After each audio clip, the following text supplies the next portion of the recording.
Abnehmen und gesünder leben. Hallo Paul, du siehst irgendwie fitter aus als sonst. Hast du etwas geändert? Hallo Anna. Ja, ich achte jetzt mehr auf meine Ernährung und mache auch mehr Sport. Das klingt gut. Wie machst du das genau? Also, ich esse jetzt weniger Zucker und fettige Sachen. Stattdessen esse ich mehr Obst, Gemüse und Vollkornprodukte. Und ich trinke jetzt auch mehr Wasser und versuche Fertigprodukte zu vermeiden. Das ist sicher ein guter Anfang. Aber fällt es dir nicht schwer, auf süße Sachen zu verzichten? Am Anfang war es schwer, ja. Aber ich habe gelernt, kleine Schritte zu machen. Zum Beispiel esse ich manchmal eine Banane oder ein Stück dunkle Schokolade, wenn ich Lust auf etwas Süßes habe. Es geht nicht darum, perfekt zu sein, sondern konsequent. Und was machst du beim Sport? Ich gehe 3-mal die Woche ins Fitnessstudio und mache Krafttraining. An den anderen Tagen gehe ich spazieren oder joggen. Bewegung ist wirklich wichtig. Ich versuche auch, aktiver im Alltag zu sein, zum Beispiel fahre ich mit dem Fahrrad zur Arbeit. Ja, das habe ich auch gehört. Aber was ist, wenn jemand keine Zeit hat, ins Fitnessstudio zu gehen? Gute Frage. Es gibt viele Möglichkeiten. Man kann zu Hause Übungen machen, wie Liegestütze, Sit-ups oder Yoga. Oder man nimmt die Treppe statt des Aufzugs und geht mehr zu Fuß. Apps mit kurzen Workouts helfen auch. Und wie ist das mit Diäten? Manche Leute sagen, dass Diäten helfen. Naja, ich finde, Diäten sind oft keine langfristige Lösung. Es ist besser, seine Gewohnheiten langsam zu ändern, damit es dauerhaft funktioniert. Crash-Diäten sind oft ungesund und man nimmt danach schnell wieder zu. Es ist wichtig, eine Balance zu finden. Das stimmt wohl. Hast du schon mal von Intervallfasten gehört? Manche sagen, das hilft. Ja, das kenne ich. Beim Intervallfasten isst man nur innerhalb eines festen Zeitfensters, zum Beispiel zwischen 12 und 20 Uhr, und verzichtet außerhalb dieser Zeiten auf Nahrung. Das kann helfen, aber es ist nicht für jeden geeignet. Wenn man einen sehr aktiven Job hat, könnte es schwer sein. Warum nicht? Manche Menschen bekommen Kopfschmerzen oder fühlen sich schwach, wenn sie länger nichts essen. Und es ist wichtig, trotzdem genug Nährstoffe zu bekommen. Man sollte vorher einen Arzt fragen, ob das eine gute Idee ist. Auch Stress und Schlaf beeinflussen den Erfolg beim Abnehmen. Stress kann echt ein Problem sein. Ich esse oft, wenn ich gestresst bin. Ja, das nennt man emotionales Essen. Dabei hilft es, andere Wege zu finden, mit Stress umzugehen, wie Meditation, Yoga oder einfach mal entspannen. Ein Tagebuch kann helfen, um herauszufinden, wann und warum man isst. Klingt vernünftig. Gibt es noch andere Tipps, die du empfehlen kannst? Ja, zum Beispiel sollte man langsam essen und gut kauen. So merkt der Körper besser, wann man satt ist. Und man sollte genug schlafen, weil Schlafmangel den Hunger steigern kann. Manche trinken auch ein Glas Wasser vor den Mahlzeiten, um weniger zu essen. Das sind wirklich gute Tipps. Hast du auch Rückschläge gehabt? Klar, das gehört dazu. Manchmal esse ich auch ungesunde Sachen oder lasse das Training ausfallen. Aber das ist okay. Wichtig ist, dass man weitermacht und nicht aufgibt. Es hilft, sich kleine Erfolge bewusst zu machen. Das motiviert mich auch, etwas zu ändern. Hast du ein Lieblingsrezept, das gesund ist? Oh ja, ich mache oft einen Quinoa-Salat mit viel Gemüse und etwas Hühnerfleisch. Es ist einfach, schnell und sehr nahrhaft. Ich kann dir das Rezept schicken. Das wäre toll. Danke, Paul. Gern geschehen, Anna. Wenn du Fragen hast, lass es mich wissen. Viel Erfolg. Warum es wichtig ist, eine neue Sprache zu lernen. Hallo Max. Ich habe gehört, dass du angefangen hast, Spanisch zu lernen. Warum hast du dich dafür entschieden? Hallo Clara. Ja, das stimmt. Ich wollte schon immer eine neue Sprache lernen. Spanisch ist nützlich, weil es weltweit von vielen Menschen gesprochen wird. Außerdem macht es Spaß, etwas Neues zu lernen. Das klingt interessant. Aber ist es nicht schwierig, eine neue Sprache zu lernen? Am Anfang ist es eine Herausforderung, ja. Aber wenn man jeden Tag ein bisschen übt, wird es leichter.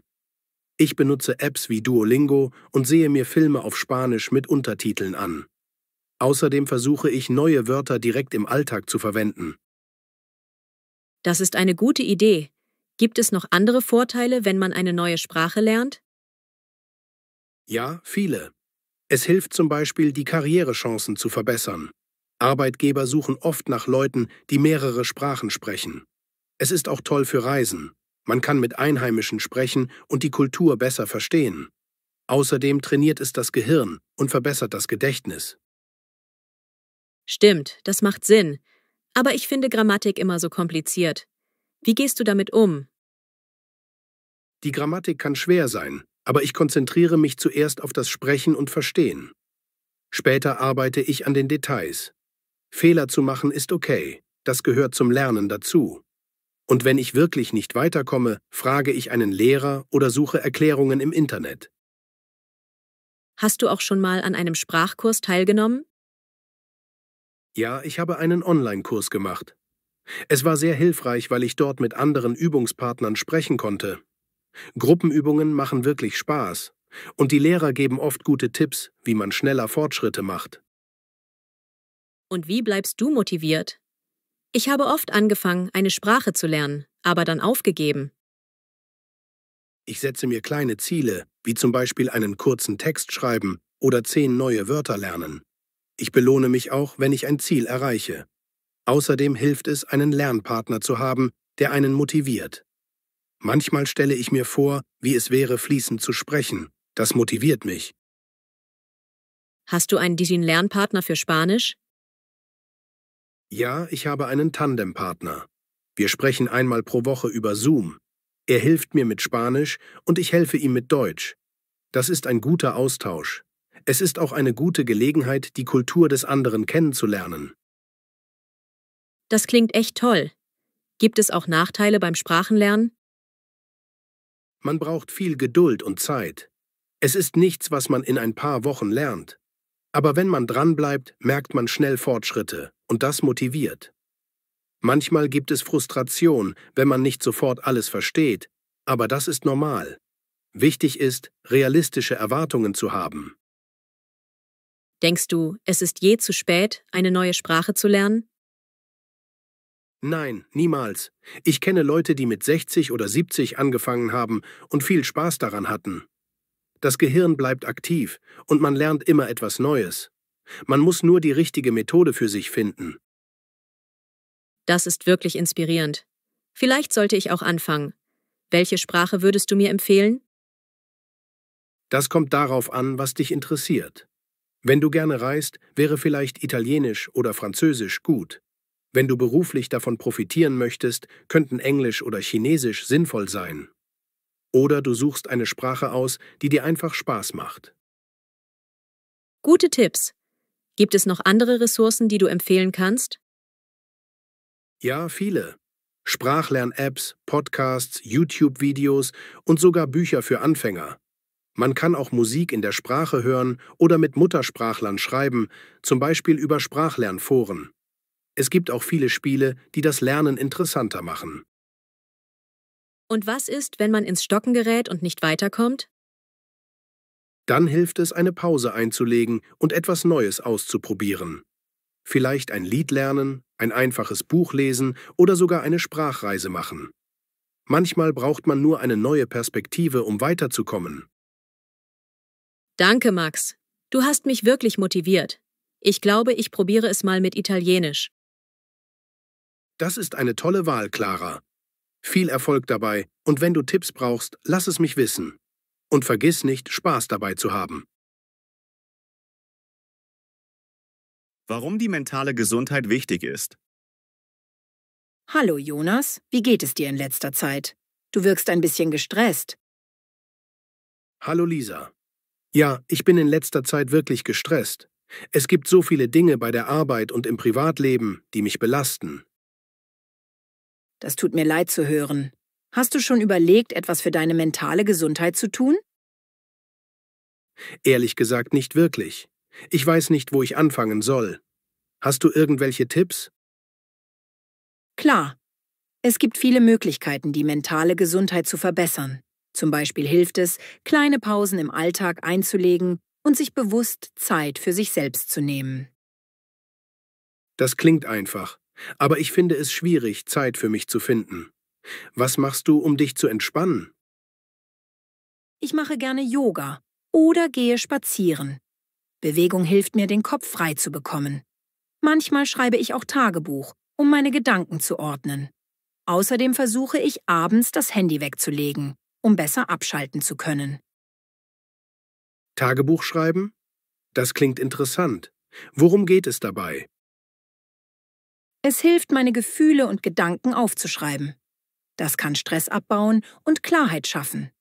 Es ist wie ein Gespräch mit sich selbst. Manche Leute nutzen auch Dankbarkeitstagebücher, um sich auf positive Dinge zu konzentrieren. Das könnte ich mal ausprobieren. Gibt es noch andere Möglichkeiten, die du empfehlen kannst? Ja, Achtsamkeitsübungen sind auch super.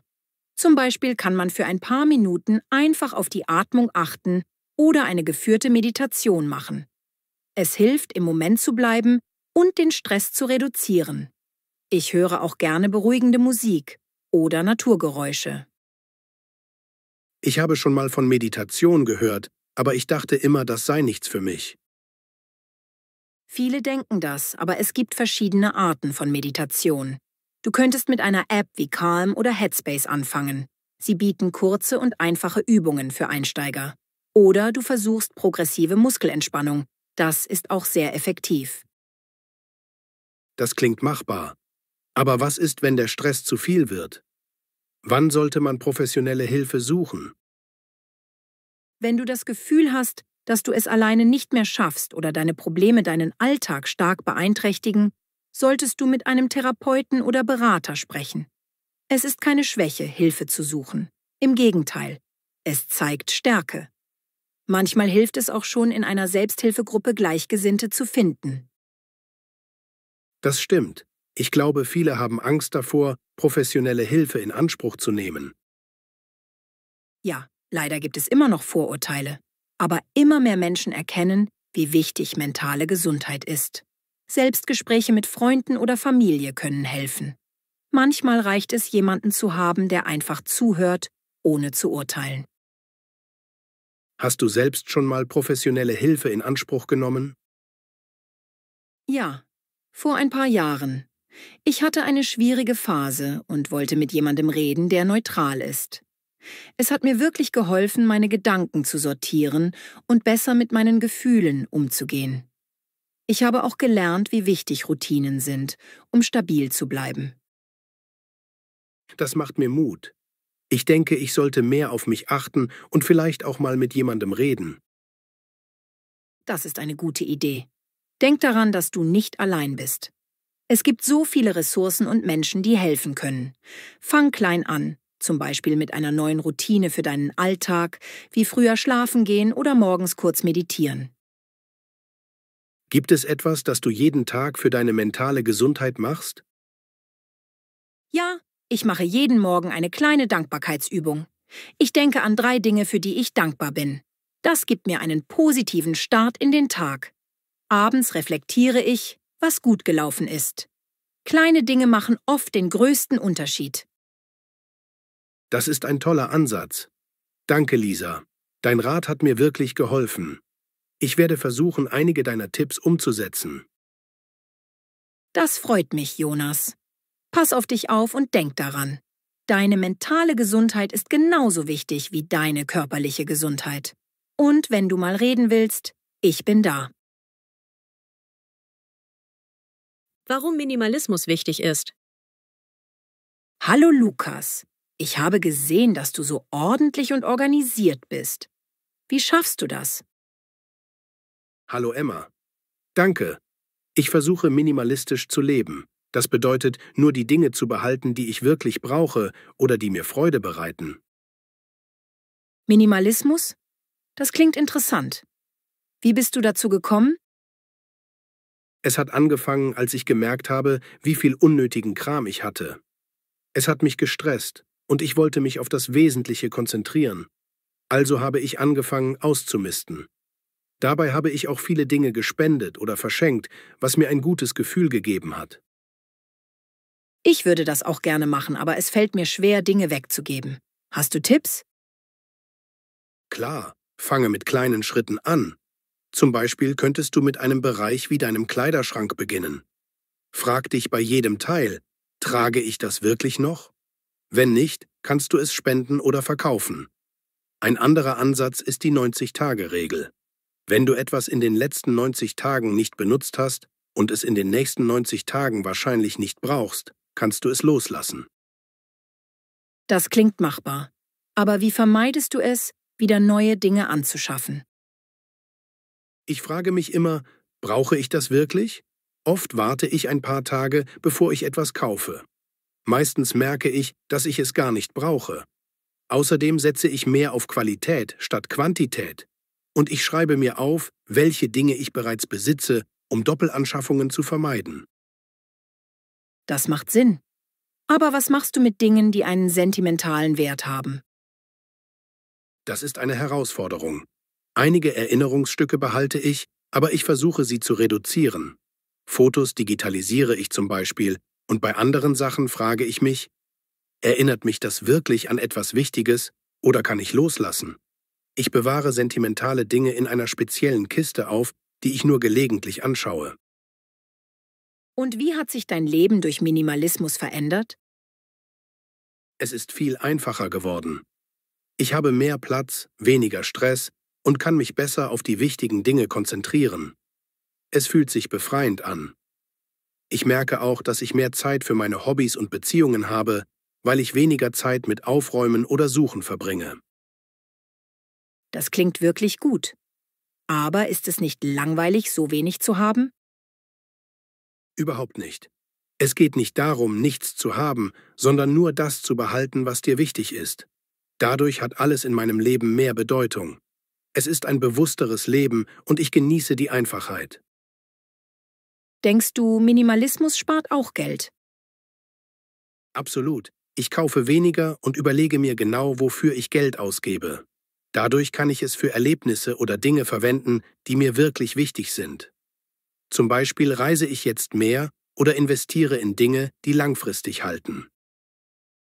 Hast du auch Tipps für jemanden, der Minimalismus ausprobieren möchte? Ja. Starte klein, wie gesagt. Schau dir Dokus oder Videos über Minimalismus an, das motiviert. Und nimm dir Zeit. Es ist ein Prozess. Setze dir auch klare Ziele, warum du minimalistischer leben möchtest. Manche Leute machen Challenges, wie einen Monat lang jeden Tag eine Sache loszuwerden. Das klingt inspirierend. Was machst du mit all dem Platz, den du jetzt hast? Ich genieße ihn. Mein Zuhause wirkt ruhiger und entspannter. Und ich habe mehr Zeit für Dinge, die ich liebe, wie Lesen oder Zeit mit Freunden verbringen. Es fühlt sich wirklich gut an, nicht von Dingen überwältigt zu sein. Denkst du, Minimalismus kann auch auf andere Lebensbereiche angewendet werden? Ja, auf jeden Fall. Minimalismus kann auch heißen, weniger Zeit mit Dingen zu verbringen, die einen nicht glücklich machen. Zum Beispiel weniger soziale Medien nutzen oder sich auf ein paar enge Freundschaften konzentrieren, statt sich zu verzetteln. Es geht um Fokus und Bewusstheit in allen Bereichen. Ich glaube, ich probiere das aus. Danke, Lukas, für die Inspiration. Gern geschehen, Emma. Denk daran, Minimalismus ist individuell. Fang klein an und genieße den Prozess. Viel Erfolg. Warum Lesen wichtig ist und wie man es zur Gewohnheit macht. Hallo Tom. Ich habe gesehen, dass du immer ein Buch dabei hast. Liest du wirklich so oft? Hallo Clara. Ja, ich versuche jeden Tag zu lesen. Es ist eine meiner liebsten Gewohnheiten. Lesen entspannt mich und hilft mir, Neues zu lernen. Das klingt toll. Aber ich finde es schwierig, Zeit zum Lesen zu finden. Wie schaffst du das? Ich nehme mir bewusst Zeit dafür. Zum Beispiel lese ich morgens 10 Minuten, bevor der Tag richtig losgeht, oder abends vor dem Schlafengehen. Selbst ein paar Minuten am Tag können einen Unterschied machen. Manchmal lese ich auch in der Mittagspause oder während ich auf etwas warte. Ich würde auch gerne mehr lesen. Aber ich verliere oft die Motivation. besonders bei dicken Büchern. Hast du einen Tipp für mich? Klar, fange mit etwas an, das dich wirklich interessiert. Es muss kein dicker Roman sein. Ein spannender Krimi oder ein inspirierendes Sachbuch kann ein guter Einstieg sein. Und wenn dir lange Geschichten schwerfallen, sind Kurzgeschichten oder Gedichtbände eine tolle Alternative. Das macht Sinn. Aber ich bin oft unsicher, welches Buch ich auswählen soll. Wie entscheidest du dich? Ich lasse mich oft von Empfehlungen leiten. Freunde, Rezensionen oder Bestsellerlisten sind eine gute Quelle. Und wenn ich ein Buch anfange und es mir nicht gefällt, breche ich es einfach ab. Es gibt zu viele gute Bücher, um Zeit mit denen zu verbringen, die nicht fesseln. Manchmal gehe ich auch einfach in eine Bibliothek und lasse mich inspirieren. Gute Idee. Liest du nur gedruckte Bücher oder probierst du auch andere Formate? Beides. Ich liebe gedruckte Bücher wegen des Gefühls, aber ich benutze auch einen E-Reader. Er ist praktisch, besonders auf Reisen. Und wenn ich unterwegs bin, höre ich manchmal Audiobücher. Sie sind perfekt für lange Fahrten oder Spaziergänge. Manchmal kombiniere ich sogar, ich lese ein Buch zu Hause und höre das Audiobuch dazu, wenn ich unterwegs bin. Audiobücher klingen interessant. Aber zählt das wirklich als Lesen? Gute Frage. Ich denke schon, weil es um das Aufnehmen von Geschichten und Wissen geht. Manche Menschen bevorzugen Hören statt Lesen, und das ist okay. Es geht darum, was am besten zu dir passt. Hauptsache, du genießt die Inhalte. Denkst du, dass Lesen wirklich so viele Vorteile hat? Absolut. Es verbessert die Konzentration, erweitert den Wortschatz und fördert die Kreativität. Und ich finde, es hilft, besser zu entspannen und in andere Welten einzutauchen. Lesen kann auch helfen, komplexe Themen besser zu verstehen. Es gibt Studien, die zeigen, dass regelmäßiges Lesen das Gedächtnis stärkt und sogar Stress reduziert. Das klingt überzeugend. Aber ich habe oft das Gefühl, dass ich keine Zeit habe. Das kenne ich. Aber man kann immer kleine Momente finden. Statt auf Social Media zu scrollen, kannst du ein paar Seiten lesen. Ich mache es auch zur Gewohnheit, mein Handy wegzulegen und mich voll auf das Buch zu konzentrieren. Ein fester Leseplatz kann auch helfen, wie ein gemütlicher Sessel oder eine Ecke im Zimmer. Hast du ein Lieblingsbuch, das du mir empfehlen kannst? Oh, das ist schwer, aber ich liebe Der Alchemist von Paulo Coelho. Es ist inspirierend und leicht zu lesen. Wenn du etwas Spannendes willst, könnte ein Krimi wie Der Schatten des Windes von Carlos Ruiz Zafón gut sein. Und falls du dich für Selbstentwicklung interessierst, Atomic Habits von James Clear ist sehr hilfreich. Danke für die Tipps. Ich werde es versuchen. Vielleicht fange ich mit einem Audiobuch an. Das ist eine tolle Idee, Clara. Denk daran, Lesen soll Spaß machen.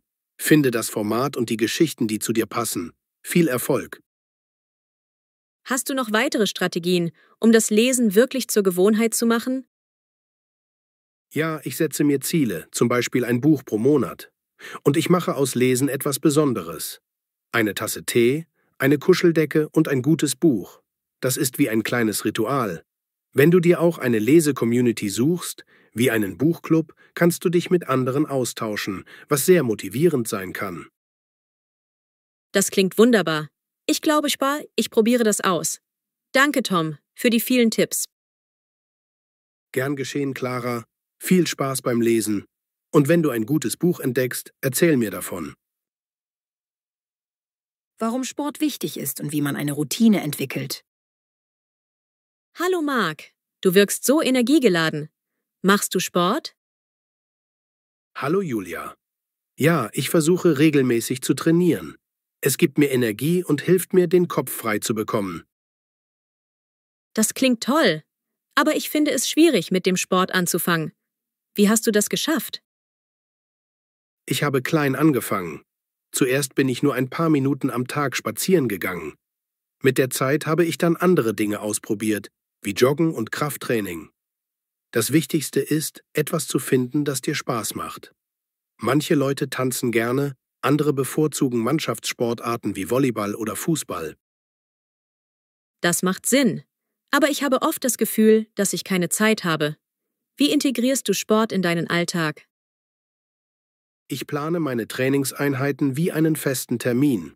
Zum Beispiel trainiere ich morgens, bevor der Tag richtig beginnt, oder abends nach der Arbeit. Manchmal reichen auch 20 Minuten. Konsistenz ist wichtiger als Dauer. Wenn es ein besonders hektischer Tag ist, mache ich einfach ein kurzes Workout zu Hause, wie ein 7-Minuten-Training. Ich mache mir oft Sorgen, dass ich nicht fit genug bin, um richtig zu trainieren. Was empfiehlst du? Jeder muss irgendwo anfangen. Es ist okay, langsam zu starten. Du könntest mit einfachen Übungen wie Yoga oder Stretching beginnen. Auch kurze Spaziergänge sind ein guter Start. Mit der Zeit wirst du stärker und kannst mehr machen. Es hilft auch, kleine Fortschritte zu feiern, wie eine Woche konsequent aktiv zu bleiben. Und wie bleibst du motiviert? Ich verliere oft die Lust. Motivation kommt und geht. Deshalb versuche ich, eine Gewohnheit daraus zu machen. Musik, Podcasts oder ein Trainingspartner können helfen, es interessanter zu machen. Und ich setze mir kleine Ziele, wie 10.000 Schritte pro Tag oder 15 Minuten Bewegung. Manchmal belohne ich mich, wenn ich ein Ziel erreiche, zum Beispiel mit einem leckeren, gesunden Snack. Hast du einen Lieblingssport? Ich mag Krafttraining, aber ich mache auch gerne Radfahren und Wandern. Es ist gut, Abwechslung zu haben, damit es nie langweilig wird. Wandern ist besonders toll, weil man dabei die Natur genießen und sich entspannen kann. Denkst du, dass Sport wirklich so viele Vorteile hat? Absolut. Es verbessert die körperliche Gesundheit, hilft beim Stressabbau und steigert die Laune. Langfristig kann es auch Krankheiten wie Herzprobleme oder Diabetes vorbeugen. Und es ist ein toller Weg, Selbstvertrauen aufzubauen. Zusätzlich hilft es, besser zu schlafen und die Konzentration zu steigern. Das klingt wirklich gut. Aber was, wenn ich Muskelkater bekomme oder mich überanstrenge? Muskelkater ist normal, besonders am Anfang. Es zeigt, dass dein Körper arbeitet. Aber überanstrenge dich nicht. Hör auf deinen Körper und nimm dir Pausen, wenn du sie brauchst. Regelmäßiges Training wird den Muskelkater mit der Zeit verringern. Und denk daran, dich immer gut aufzuwärmen und nach dem Training zu dehnen. Das beruhigt mich. Gibt es noch etwas, das du empfehlen würdest? Ja, achte darauf, dich nach dem Training zu dehnen und genug Wasser zu trinken. Und wenn du nicht weißt, wie du anfangen sollst, könnten Fitness-Apps oder Online-Videos eine gute Orientierung bieten. Manchmal hilft es auch, einen Kurs zu machen oder in ein Fitnessstudio zu gehen. Wenn du gerne in der Gruppe trainierst, könnten Kurse wie Zumba oder Pilates etwas für dich sein. Was ist mit der Ernährung? Spielt sie eine Rolle beim Sport? Auf jeden Fall. Eine ausgewogene Ernährung gibt dir die Energie, die du fürs Training brauchst. Nach dem Training sind eiweißreiche Snacks wie Joghurt oder ein Proteinshake gut, um die Muskeln zu regenerieren. Und genug Kohlenhydrate helfen, deine Energie aufrechtzuerhalten. Aber es ist wichtig, auf deinen Körper zu hören und das zu finden, was für dich funktioniert. Danke, Marc. Du hast mich wirklich motiviert, mehr Sport zu machen. Ich denke, ich fange mit kurzen Spaziergängen an. Das ist ein super Start, Julia. Denk daran, Geduld zu haben und den Prozess zu genießen. Mit der Zeit wirst du merken, wie gut es dir tut. Viel Erfolg!